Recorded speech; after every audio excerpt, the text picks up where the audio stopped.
తాకట్లో ఉన్న మీ బంగారాన్ని విడిపించి ఆ రోజు ఆన్లైన్ రేటుకి కొంటాం. Sharma gold company. నమస్కారం అండి. ప్రేక్షకులందరికీ ఉగాది శుభాకాంక్షలు. ఈ పరాభవనామ సంవత్సరంలో ద్వాదశ రాశుల వారి జాతక ఫలితాలు ఏ విధంగా ఉంటాయో తెలుసుకుందాం. వివరించేందుకు ప్రస్తుతం మనతో పాటు ఉన్నారు భారతీయ శంకర పీఠం వ్యవస్థాపకులు, ప్రముఖ ఆధ్యాత్మికవేత్త, జ్యోతిష్యులు, బ్రహ్మశ్రీ అన్నవరపు తిరుపతి మూర్తి అవధాని గురువు గారు. వారితో మాట్లాడి రాశి ఫలాలు తెలుసుకుందాం. గురుగారు నమస్కారం అండి. ఓం శ్రీ మహాగణాధిపతయే నమః. పరాభవనామ సంవత్సర ఉగాది శుభాకాంక్షలు అండి మీకు, అలాగే సుమన్ టీవీ ప్రేక్షకులందరికీ కూడా నూతన పరాభవనామ సంవత్సర యుగాది శుభాకాంక్షలు. గురుగారు, మరి ద్వాదశ రాశుల జాతక ఫలితాలు ఏ విధంగా ఉంటాయో తెలుసుకోవాలనుకుంటున్నాం. ముందుగా ఈ పరాభవనామ సంవత్సరంలో మేషరాశి వారి జాతక ఫలితాలు తెలియజేస్తారా? రాశి ఫలాల కన్నా ముందు ఒక విషయం చెప్తాను. గురుగారు, మనమందరము యుగాది అనగానే ఆదాయము, వ్యయము, అవమానము, రాజపూజ్యం ఎంత అని చూస్తూ ఉంటాం. శాస్త్రీయ విధానం వేరు, మనం చూసే విధానం వేరుగా ఉంటూ ఉంటుంది. ఈ సంవత్సరం వీరి కింద సంవత్సరం ఇంత ఉంది, ఈ సంవత్సరం ఇంత ఉంది అని అంటే కింద సంవత్సరం కన్నా వృద్ధిలో మనం ఉన్నాము. కొంతమందికి కింద సంవత్సరం కన్నా తక్కువ ఉంటుంది. అంటే ఏంటంటే ఈ సంవత్సరం వారికి అంత ప్రభావం లేదు, ఏదో రకమైనటువంటి ఆర్థికమైన స్థితి, ఇబ్బందికర వాతావరణం ఉన్నది అనేటువంటి విషయాన్ని మనం తెలుసుకోవాలి. అందుకని కింద సంవత్సరం మీద ఈ సంవత్సరం నాకు 10% పెరిగింది అని అంటే రకరకాలుగా మనం ఊహం చేసుకొని తగ్గిపోయింది కనుక మనం బాధపడిపోయామనుకోవటాలు ఏమీ లేవండి. అది ఫండమెంటల్గా కొన్ని చెప్పబడి ఉంటాయి. అంటే మనిషి ఆశాజీవి. ఈ ఆశాజీవితో అంతా బాగుంది, మనకు నచ్చినట్టుగా వస్తే ఉత్తమం అనుకుంటాం, అందులో మనకు నచ్చినట్టుగా లేకపోతే ఇది వేస్ట్ అంటాం. కాబట్టి అటువంటి విషయంలో ఒకటి పెరిగింది ఒకటి తగ్గింది అనేటువంటి దాన్ని మెంటల్గా తీసుకొని అప్సెట్ అవ్వాల్సిన అవసరం ఎవ్వరికీ లేదు. అది గమనించుకోండి.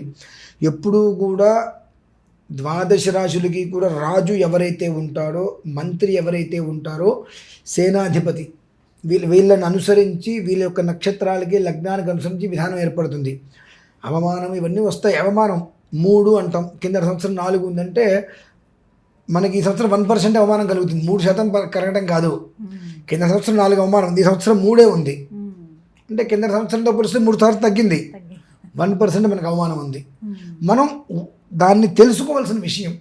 ఈ రకంగా తెలుసుకోగలిగితే ప్రతి ఒక్క మనిషి కూడా తనని తాను కంట్రోల్లో పెట్టుకొని ముందుకు వెళ్ళటానికి యుగాది నుంచి ఎందుకు చెప్పాలి పంచాంగ శ్రవణము అని అంటే, మనిషి తన తెలివితేటలను తను పక్కన పెట్టేసేసుకొని పక్క మనిషి చెప్పే దాని మీద మాత్రమే పూర్తిగా డిపెండ్ అయిపోతున్నాడు. అంటే నేనేంటో నేను మర్చిపోతున్నా. పక్క మనిషి నువ్వు ఫలానా, నువ్వు మంచివాడు, గొప్పవాడు అంటే నేను గొప్పవాడు, నువ్వేమీ చేయలేవు అంటే నేనేమి చేయలేదు, పడిపోతున్నావు. కాబట్టి నిన్ను నువ్వు తెలుసుకో, నీ ఆలోచన నువ్వు పెంచుకో. నాకు ఆదాయం 11 ఉండగానే కింద సంవత్సరం 2 ఉంది, ఈ సంవత్సరం 11 ఉంది, బ్రహ్మాండం అనుకుంటున్నావుగా. అలానే వ్యయం 3 ఉన్నప్పుడు దాని వ్యతిరేక భావన నువ్వు ఎందుకు తీసుకోలేకపోతున్నావు అనేటువంటి విషయం మనిషి తెలుసుకోవటమే జ్యోతిష్యం. తనను తాను తెలుసుకున్న రోజు నాడు ప్రపంచాన్ని తెలుసుకోగలుగుతాడు. తనను తాను తెలుసుకోవడానికి కూడా ఎదుటి మనిషి మీద ఎప్పుడైతే డిపెండ్ అవుతాడో ఏం చేయలేడు. అంటే ఎందుకు చెప్పాలి రాశి ఫలాలు అంటే, కేవలము నాయన నేను చెప్పేది చెబుతూనే ఉంటాను వివరంగా, అందులో నువ్వు ఎంతవరకు మంచిని గ్రహిస్తావు అనేటువంటి విషయాన్ని నువ్వు తీసుకో. కేవలం నీకు నచ్చింది మాత్రమే నువ్వు తీసుకో, నచ్చంది వదిలేయకు. నచ్చందే నువ్వు తీసుకో, నచ్చింది వదిలే, నచ్చింది వదిలేసేయి. నచ్చంది ఏదైతే ఉంటుందో అది తీసుకొని దీన్ని నచ్చేలా మనం ఎలా చేసుకోవాలి అనేటువంటి విషయాన్ని దృష్టిలో ఉంచుకోవడానికే నేను చెప్పడం అమ్మా. అశ్విని భరణి కృత్తికా పాదం మేషం.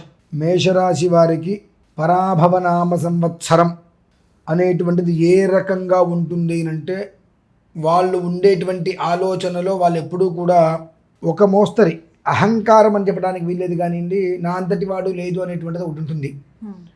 అలాగే నీ అంతటి వాడు లేడు అంటే చాలు మురికాళ్ళు ఒకటి లీదేస్తాం. అంటే గొప్పతనం, నువ్వు తప్ప ఈ పని ఎవరు చేయలేడు అంటే దేనికైనా తెగిస్తాం. మొత్తం పనంతా అయిన తర్వాత కూరలో కరేపాకు తీసి పక్కన పడేసినట్టుగా వెళ్ళి పక్కన పడేస్తూ ఉంటారండి. మేషరాశి వారికి ఉండేటువంటి గొప్ప విధానము ఇప్పుడు జరిగేటువంటి దాంట్లో ప్రాధాన్యత అదేంటండి అంటే, బృహస్పతి రాజుగా ఉన్నారు కనుక బృహస్పతి వారికి మేషరాశిలో ప్రధానంగా భరణి నక్షత్రం ఒకటి ఉంటుంది, దానికి శుక్రుడు అధిపతి.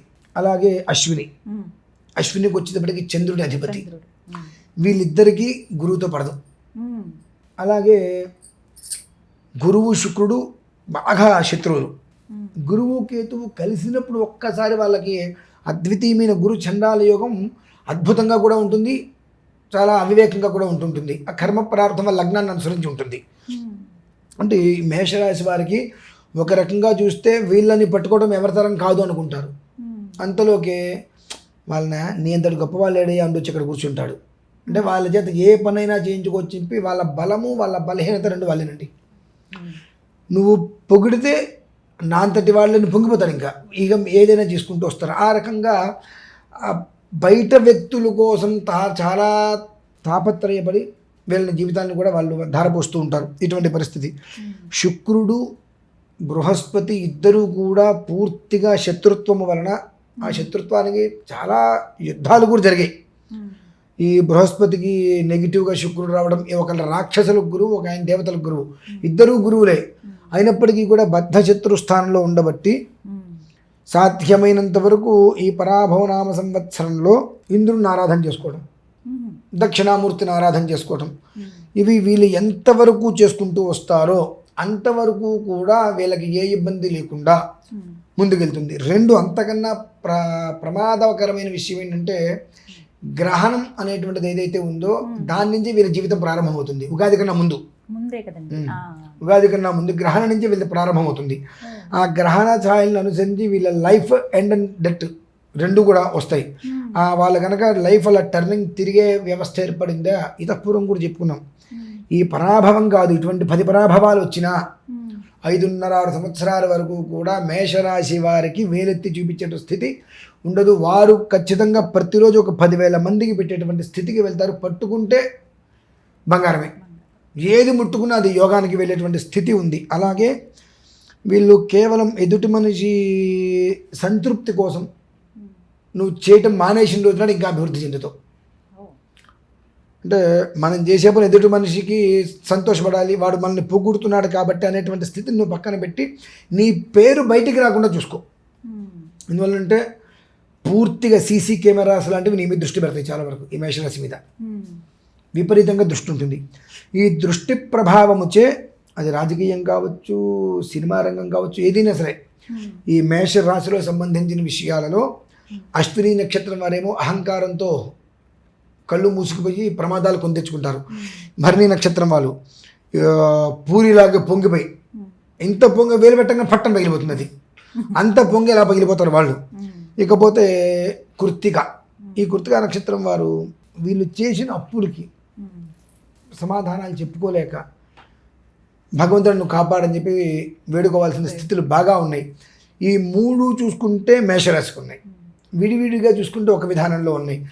కానీ భగవంతుడి యొక్క అనుగ్రహం ఏ రకంగా ఉంది అని అంటే వీళ్ళు ఎంతసేపటికి కూడా నా పేరు బయటికి రాకుండా మొత్తం నేనే ఉండాలి, కానీ నా పేరు అక్కడ వద్దు.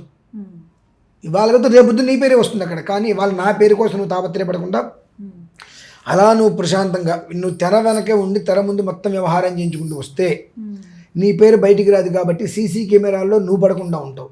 ఎందుకంటే బృహస్పతి రాజు కాబట్టి శత్రుస్థానంలో ఉన్నావు కాబట్టి నిన్ను 10 రకాలుగా చూస్తూ ఉంటాడు, నిన్ను ఎక్కడ నొక్కేయాలి అని చెప్పి. కాబట్టి అంతకన్నా గురువు గారు మీకు నమస్కారం చెప్పి ఆ గురువుకి నమస్కారానికి దక్షిణామూర్తి ఆరాధన, అలానే ఇంద్రోజ్యేష్ఠానతగా ఇంద్రుడి ఆరాధన.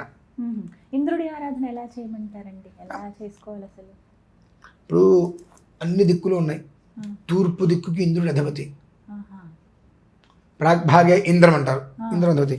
పొద్దున్నే లేచిన తర్వాత చేతులు నీళ్ళు పోసుకొని ఇంద్రాజనమ అని చెప్పి ఇదమర్ఘ్యం సమర్పయామి కనీసంగా ఒక 8 సార్లు అర్ఘ్యం వదిలిపెట్టేమనండి. అది విశేషంగా చేయక్కర్లేమి.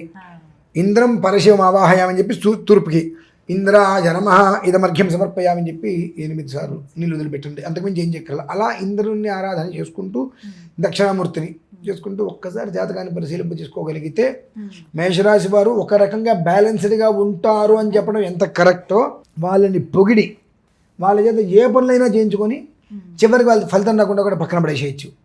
ఇది మేషరాశి వారి చేత ఎవరు ఏ పనులు చేయించుకోవచ్చు అంటానికి చెప్తున్నా. మేషరాశి వారిని పొగిడితే ఆకాశం నుంచి కిందకి దుకేస్తారండి. అంటే నువ్వు నీ ఇంతటి వాడు లేడు అని అంటే అది నేను చూపించుకోవాలి అని చెప్పి. కానీ కొంతకాలం నీ ఇంతటి వాళ్ళు ఏదంటే నిజమేనయ్యా, నేను అంత మొదటి అంతే అనుకున్నా, వెనకెదురు చూస్తే అర్థమైంది నీ అంతే మొత్తం 4 ఇలా తిప్పి ఇలా 4 వంకరలు ఉన్నాయి, అంత వంకర తింకరలో ఉన్నాను, అదే కదా. నాకు అంత స్థాయి లేదు. నిర్దాక్షిణ్యంగా కాదు లేదని చెప్పడం మొదలు పెట్టగలిగితే వాళ్ళు బాగుంటారండి. ఒక్క మాటగా చెప్పాలి అంటే ఇవన్నీ మనం చెప్పడం వేరు, కానీ నిర్దాక్షిణ్యంగా కాదు లేదు అని చెప్పగలిగితే ఒక రకంగా బాగుంటుంది.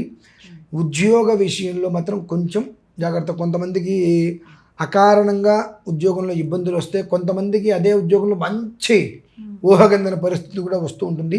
వాళ్ళ లగ్న గమనాన్ని అనుసరించి ఉంటుంటాయి కాబట్టి వాళ్ళ లగ్నం ఏంటి, వాళ్ళకి రాబోయేటువంటి స్థితి గమనాలు తెలుసుకొని జాగ్రత్తగా రాజు మన మీద దృష్టి పడకుండా, రాజు దృష్టి మన మీద పడకుండా మనం ఎలా చాకచక్యంగా వ్యవహారం చేసుకుంటున్నటువంటి చిన్న ఆలోచన చేసుకోగలిగితే మంచిది. ఈ రాశి వారు ఏమాత్రం అవకాశం ఉన్నా పరాభవనామ సంవత్సరముచే పరాభవం లేకుండా ప్రశాంతంగా ఉండడానికి 8 రోజుల ముందే తిరుమల మహాక్షేత్రంలో అష్టలక్ష్మి మహాయాగం అనేటువంటిది చేసే సంకల్పం జరిగింది. దేవేంద్రుడు స్వర్గానికి అధిపతి, ఆయనది జ్యేష్ఠ నక్షత్రం, ఆ రోజు ఆ నక్షత్రం ఉంది. అలాగే బుధవారం, బుధ అనుగ్రహం. ఇటు నుంచి చూసుకుంటూ వస్తే బృహస్పతి ఆ సమయానికి రాజుగా వస్తున్నారు. అప్పుడు వీళ్ళందరికీ కూడా అధిష్టానం ఉపేంద్రుడు అనగా శ్రీ మహావిష్ణువు. ఆ శ్రీ మహావిష్ణువు ఎప్పుడు సంతోషపడతాడు అంటే అమ్మవారిని మనం ఆరాధిస్తే ఆయన బాగా సంతోషపడతాడు. ఆ కారణం చేత తిరుమల శ్రీవారి యొక్క పరిసరాలలో అష్టలక్ష్మి మహాయాగం అనేటువంటిది సంకల్పం జరిగింది కనుక ప్రత్యేకంగా ప్రతి ఒక్కరూ కూడా ప్రత్యక్ష పరోక్షంగా కానీ ఆ ఒక మహాకర్తులో పాల్గొనగలిగితే ఆ పరాభవము అనేటువంటి నామం నుంచి బృహస్పతి యొక్క అనుగ్రహం కలిగి ఆ శ్రీ మహావిష్ణువు తోడి ఉండి పరాభవము అనేటువంటి దాని నుంచి మనల్ని ఏమాత్రం అవకాశం దూరంగా ఉంచడానికి చాలా అవకాశం ఉంది కనుక అది దృష్టిలో ఉంచుకొని 12 రాశుల వారి కోసం ప్రత్యేకంగా నిర్వహిస్తున్నటువంటిదే ఈ యొక్క అష్టలక్ష్మి మహాయాగం 11వ తారీఖు మార్చి.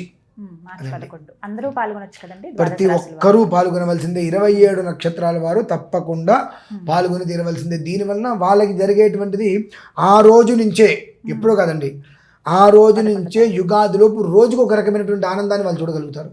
అది మాత్రం నేను ఖచ్చితంగా చెప్పగలనమ్మా. 1,000,000 విప్పపూలతో హోమం చేస్తున్నా. అద్భుతం. మామూలుగా ఏదో 1 కిలో 10 కిలోలు కదమ్మా, 1,000,000 విప్పపూలతో ఎందుకు హోమం చేస్తున్నానంటే ఆ పరాభవన సంవత్సరం ఏ స్థాయిలో ఉందో తెలుసు కాబట్టి. విప్పపు అంటే మధుపుష్పం అంటారు, అమ్మవారికి అత్యంత ప్రీతికరమైనటువంటిది.